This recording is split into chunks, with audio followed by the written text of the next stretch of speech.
What's up, beautiful people? Welcome back to my space. This is Evans Rayola. So guys, on today's video, I want to talk about this debate, or rather this conversation that happened in 1990 in the Phil show. Phil had a very nice show in the 90s in the US, and in this specific video, black folks and white folks spoke to each other about the issues of race, about how racism has been disturbing them over time. So on this debate, there is the minister, Louis Farrakhan, also speaking to the people just to ensure that the topic is well discussed. So guys, I want us to watch that video of the debate that happened in 1990 between black folks and white folks. And before we do that, I just want to give you an idea of what happened before we get to watch the video. So in the Field show, it was a popular show that offered, or rather featured, controversial, socially significant topics. Episodes that focused on race relations, particularly between black and white Americans, were quite common on the show. These episodes typically featured heated debates, where individuals from different racial backgrounds discussed and argued over issues like racism, segregation, and civil rights. The Field show was known for its candid and sometimes confrontational discussions, providing a platform where various viewpoints could be heard. This format often led to intense and emotionally charged exchanges reflecting the complexities and tensions surrounding race in America. So guys, I want us to watch this video of that debate of 1990 where Louis Farrakhan was among the people who are discussing this issue. Then we'll stop the video once it ends, then we'll give it a critical analysis. Let's watch this. Pleased to welcome you to part two of the Donahue two-part program featuring Minister Louis Farrakhan, who at the end of our last program left an awful lot of unhappy people in our audience, not necessarily unhappy at anything he said, but unhappy because they had no time at all to say anything. So this is our attempt to give you an opportunity to express yourself and ask Minister Farrakhan to respond. Whom didn't we... Yes? I would just like to say that I am terrified that even you, someone who's obviously educated, has given up hope completely. Like when you call upon us, you say white folk, you say black people, Jewish people. Why can't we come together? We obviously can come together. We just have to. We just have to find a way to do it.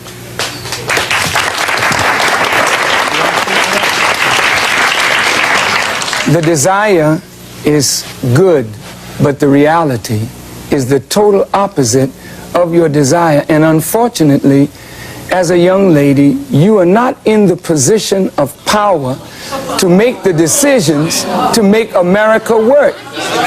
May I, as an audience of intelligent people, I would like to just take a moment to say to you that I really don't think you fully understand what has happened to these people that you look at as second class or inferior citizens in this nation.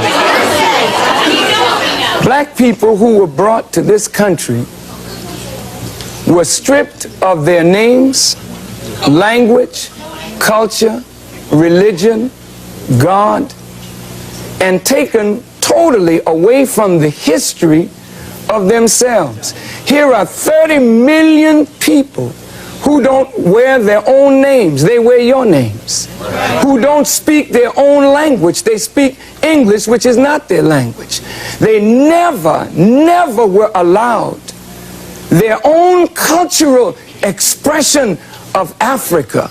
Don't you realize that when you turn a people upside down and inside out, then sell them not for a day, not for a year, but for 300 years, and deny us the human right to know, to read a book, to learn, to understand, and then after 300 years of that, you allow us into the church, but by that time, you've painted Jesus white, God white, the angels white, and then all these black people have been subjected to a form of white supremacy, which produces in the reverse a black inferiority. And this is fulfilling what Jesus said, as a man thinketh, so is he. And as long as our people think the way they think, we will never be able to do what we as a people should do to correct our condition. Over here, please. Several people in the audience have said the things that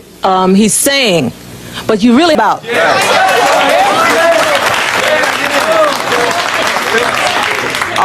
What I'd like to say, there was somebody over there in the audience who said that they were afraid, they were scared when they were talking about what he was saying, you see. And what I'm saying is, the other day you asked Mandela that same question about fearing, white people fearing, you know, what will the black folks do and stuff. We should be running down the street screaming, ramping, and raving, because when you look at the statistics, who is the one dying? From the policemen, from the KKK, from the skinheads, from the black people. We're getting be scared. It should be the people. Yeah. Right. Yeah. It should be us who should be scared, or y'all sitting here. Excuse me, I was brought up in, quote, Bedford-Stuyvesant in my time. But I would like to say what scares us is I think we hear violence. May I respond? Yeah. May I respond, please? I'm sorry. All right. Minister Farrakhan, would you explain why it is relevant at this stage in 1990, with all that we've gone through, why it is still relevant to try and to educate or to get white people to understand the plight of black people? Shouldn't the energy be directed to us? Right on. Thank you. If I may, my work is directly to black people. I spend 99% of my time dealing with us to help us reform our minds and spirit that we may do for ourselves.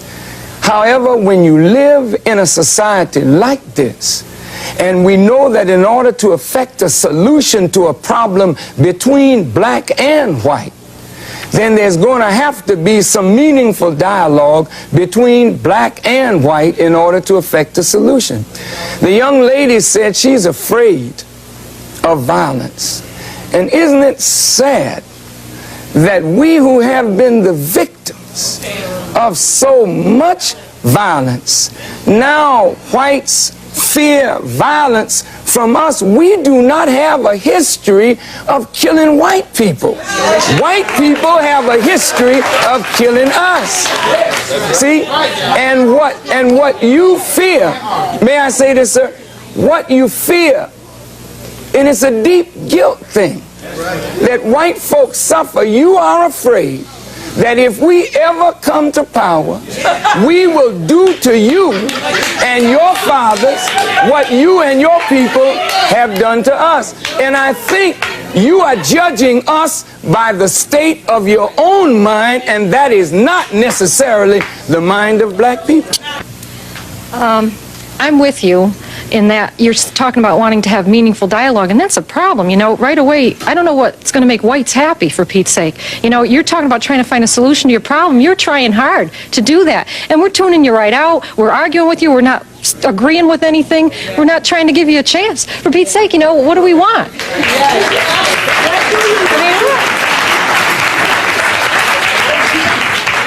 Assalamu alaikum. Mr. Farrakhan, there's a situation now where 1 in 4 black males are in prison or in jail or in some type of probation situation, okay? When I look around, even myself being a black reporter, okay, and they talk about racism, of a black and white person go to the job, a black person is going to get the job, I never find that out. And we're in New York City with a black mayor, and I still haven't seen it. And when I see Minister Farrakhan, not only the brothers enlighten me, but he gives me hope to not give up, not go get a pistol and stick somebody up, okay? So when I see you, not only are you the light and the hope, but I think, white America, you need to listen. And please don't harm this brother, because we love him. Yeah. Hang on a minute. Yes. Getting back to what she said, what exactly do we have a problem with? Before you made a statement, you said that I think that, well, not I, you said that white people think that you're inferior to us. I don't believe that. I'm part of the youth of America. I am not prejudiced. I feel more prejudiced right now than I've ever felt. Not against black, I am not prejudiced against black people. Some of my best friends are black people. I am, what's the problem with that? Yeah. You let him speak, let me speak. Yeah. You wanted to speak to this young woman? No, I don't want to speak. Who wants to talk to her? Yes. No. Yes. What do you mean you feel more prejudice right now? Because the way he's saying Because what? what he's saying right now, I mean, I feel that you are prejudiced towards white people. But excuse me. I think it's like he said, it might be a fear or misunderstanding that you have, because what fear has he put, or what has he actually said here today that makes you feel prejudiced? I think that he said that we think that they're inferior. I think it's partly part of your own complex that you have to get over, because I don't feel you're inferior. I have nothing against black people. Let me answer her. This is the, excuse me, this is the situation. Every young white adult says, I have not done this to black people. I have not done that to black people. But your forefathers are the ones who have set us in the situation we are in. Now, what I'm saying is this. When Nat Turner stood up, you all rejected him. You killed him. When Marcus Garvey stood up, you all rejected him, enslaved him. He died a broken heart. Now, what I'm saying is this. Your fathers have put us in the condition we are in, and today you are profiting from what your forefathers have done. Now, my grandchildren are going to be raised, and your children are going to say to them, they have not done to them, because you are the ones who are going to do to my grandchildren what they're going to experience if the situation continues. Now, what I'm saying is this. When we talk about America falling, what we are saying is this. If you all want to control America, then we must have a land base that we control. You all cannot continue printing the dollar bill and then expect us to abide by your rules when you do not want to give us jobs. Therefore, I'm saying that we have now got to come into negotiations, and Minister Farrakhan is the man to listen to.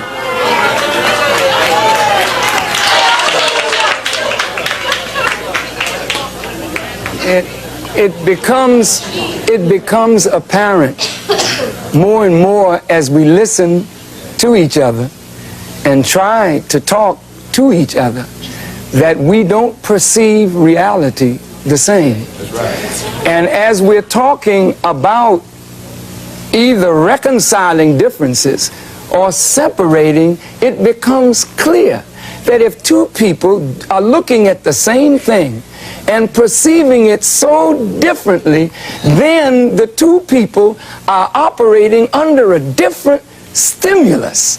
And so when the young lady says, I am prejudiced, to be prejudiced means to judge before the fact.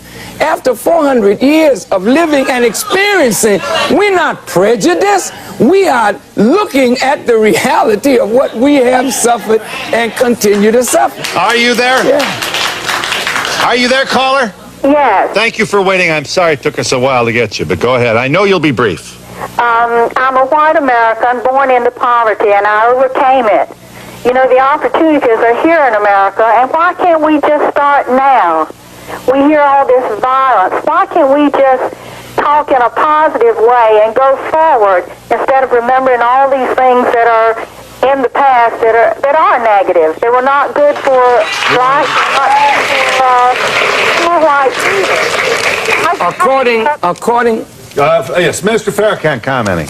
According to the State of Black America by the Urban League, if we started right now, they said, we could never close the gap to black poverty and white poverty.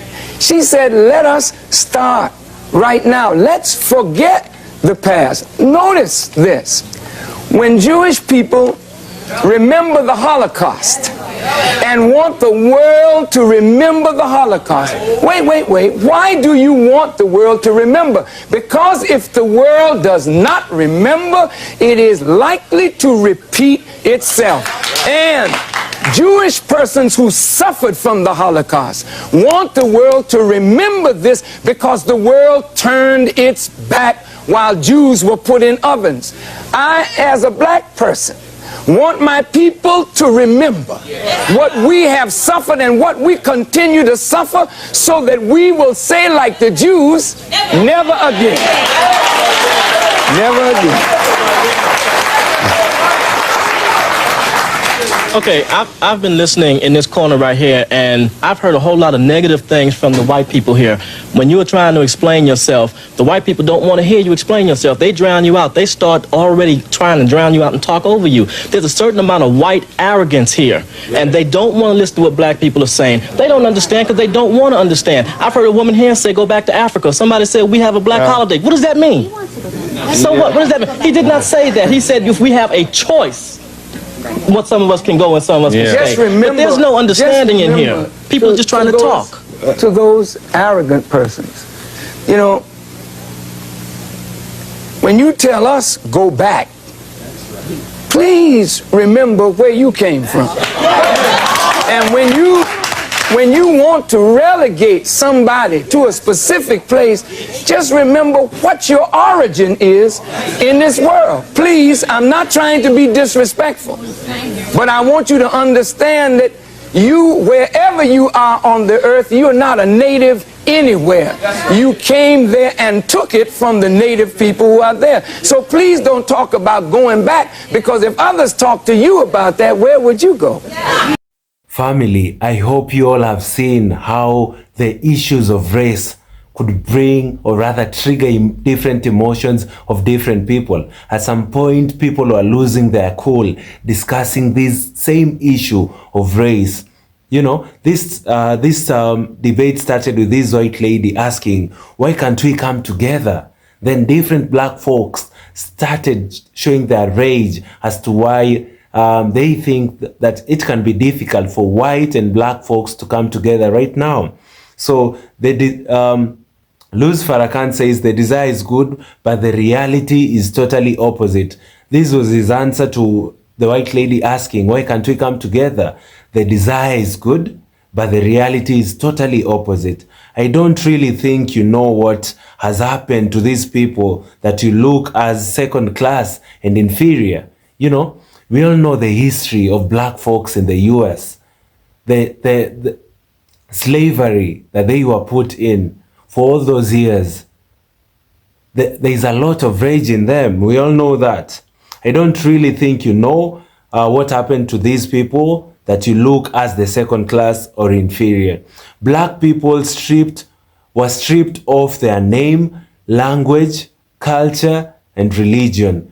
The slavery went on for 300 years, then deny us an opportunity to learn. They also denied us an opportunity to learn, read books, and get basic knowledge of life. 300 years later, you allow us in the change after painting Jesus white. You know, after the slavery thing, the next thing they do is give us Christianity. And in this Christianity, they've already painted Jesus white. So Louis Farrakhan was trying to tell this white lady, it is difficult for these two races to come together right now, because black people went through a very, very sad life in those days, having to go through slavery, being denied basic wages for all those years, working for free, you know, working for the white folks. Then later, after they were done with slavery, the white folks started introducing Christianity, and that's when they first saw this portrait of Jesus, white Jesus. Then a black lady stands up and asks a question. What is he saying that you have a problem with? You know, some lady said that black folks have a problem. So a black lady stands up and asks, what is he saying that you have a problem with? When a black man stands up to speak for his people, you feel so threatened. We get killed. So what are you guys talking about? Then another black lady stands and asks, white lady fearing what black people can do. What are the ones, we are the ones rather, who should actually be fearing. Statistics are clear. Who is the one dying from police brutality? You know? Then a white lady wakes up and says, what scares us is the fact that we hear violence. The white lady says, what scares us is the fact that we hear violence from black people. Then Farrakhan in response said, it is sad that we who have been the victims of much violence, now whites fear violence from us. We do not have a history of killing white people. The reverse is true. We are the ones who are being killed. You understand, this was an interview, or rather a show from 1990. Right now we are in 2024 and nothing has changed. Black folks are still being murdered. Cold blood murders. We saw what happened a few years ago during the COVID-19. The story of George Floyd, you know. Black Lives Matter, I can't breathe.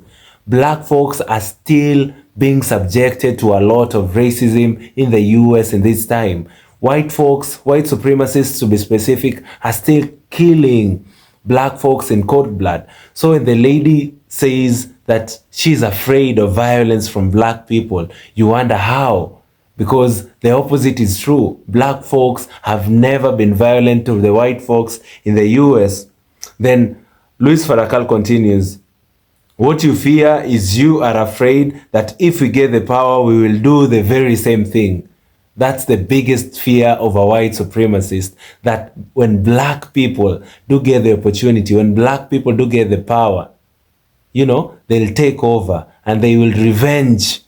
And that's what's in the mind of white folks. And in the mind of black folks, maybe there is nothing like that. What black folks want right now is equality, you know, getting equal opportunities, being treated the same way, you know. You are judging us with the state of your mind, and that is not necessarily the mind of a black person. Yo, I really loved this conversation because it sparked a lot of emotions. We got to understand what white people think about black people, and in return, what black people can react to the thinking of white folks.